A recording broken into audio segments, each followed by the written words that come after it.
Man, what's good, y'all? I just wanted to talk about the Rolling Loud event that happened this past weekend and about who was my favorite performers. So this event started on Thursday and it ended on Saturday, I want to say. And from the gate, I ain't gonna lie, I was not liking this. Even the headliners were kind of underwhelming. Like, no disrespect, but 50 Cent, he's a legend, but it's so weird seeing him headline a Rolling Loud event, because I assume it was like for a younger demographic. And 50 Cent, his demographic is like probably people in like their mid 30s or early 40s. Not to take nothing away from him, because he's still a legend, but I'm surprised he was headlining the whole thing on Thursday night. And Uzi, on the other hand, he did alright. I feel like the energy wasn't there for him all the way. And that's not to say that the crowd wasn't lit, but when I saw other Uzi shows that he performed, I feel like he gave more energy. But like I just said earlier, his performance was alright, and I feel like Thursday as a whole was like the weakest day. And now for the worst performer that performed that night, believe it or not, I'm gonna say it's Polo G. I don't know if it was a mic problem or something, or it was a beat problem, but it sounded like every time he was singing, he was off beat and he was off rhythm. And at first, maybe I thought he was just like nervous or something, cause like the energy is different when you perform a song versus when you do in the studio. But he kept doing it throughout the whole performance to a point I couldn't even watch it all. And also, he doesn't have a great stage presence with his fans. He's kind of dull, and he really don't have that energetic song that'll get the crowd hype and going. But he's still one of my favorite artists. He just gotta work on that, in my opinion. And before I head to the next day, I also gotta get some recognition to Jack Harlow, who's a way better performer than I expected him to be. I say that because when he performs, he doesn't have any background vocals to help him with his live performance. It's all him singing and rapping. You could tell throughout the whole performance that the crowd was loving him, and he knew what he was doing throughout the whole performance. Cause most artists, they just get out there and perform and don't care about the crowd. But Jack Harlow, he has great crowd control. Every artist don't have that gift or that presence to do that either, so that's saying something for him. Even an artist like Gunna, who's kinda dull when performing live. But now we get to arguably talk about the best day on the whole event, which is Friday night, and this lineup was stacked. And by the way, when I mean by stack, I'm just talking about the headliners, cause that's only what I watch it for. I'm not even gonna lie. I'm not about to sit here and pretend like I watched the whole show, cause I really don't. And I'm gonna start off with Kodak Black, cause I feel like every time he performed, he always has the crowd loving him and singing his song word for word. And when I was watching his show, I realized this dude had hits for days. Like, he had hits on hits on hits before he went to jail. And you can tell by his performance that people just naturally love Kodak Black. Like, I don't think he could ever fall off, because there's so much people that just love him just for who he is. And after him, we had my boy Trippy. And I ain't gonna lie,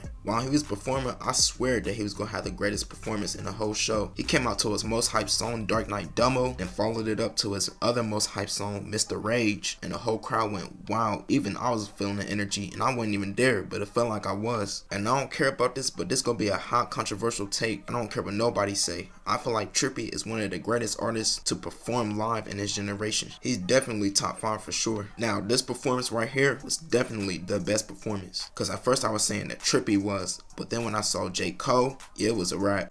Cause like Jack Harlow, he had no background vocals, so when he came out rapping, it was just him, and dude was rapping word for word, bar for bar. Did not pause or nothing. Cause you know how when rappers rap and they taking breaks and they DJs be rapping for them? No, J. Cole did not do that. He was rapping the whole time. And then it started pouring out there. Not just no little rain. I'm talking about pouring. Like, it looked like it was a hurricane out there, which added to the atmosphere when he started performing while it was raining hard. And in my head, it kind of reminded me of when X performed when it started raining hard back in 2018. It was like one of his last performances, which is iconic. But I feel like you could put this J. Cole performance up there with that and a few other performances that happened in the history of Rolling Loud. There was only 2 things that made me mad about this performance. 1, Playboi Carti fans spamming Playboi Carti's performance in the comment section. And 2, J. Cole leaving when he started playing one of my favorite songs on the offseason called Hillside on Hunger. I just wish he performed that and then he walked off. That would have ended it perfectly. But overall, I feel like this is J. Cole's best performance ever, in my opinion, and I've seen a lot of them, and this probably was the cherry on top.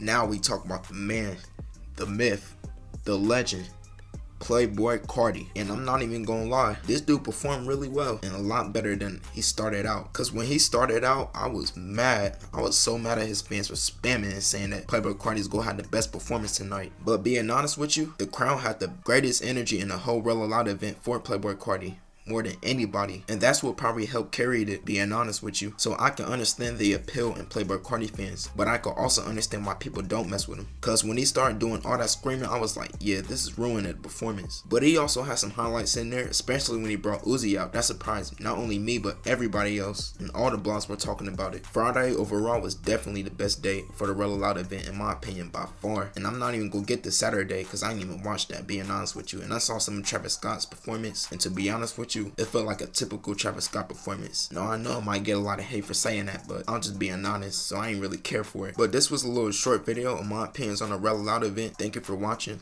Like and subscribe. Have a nice day.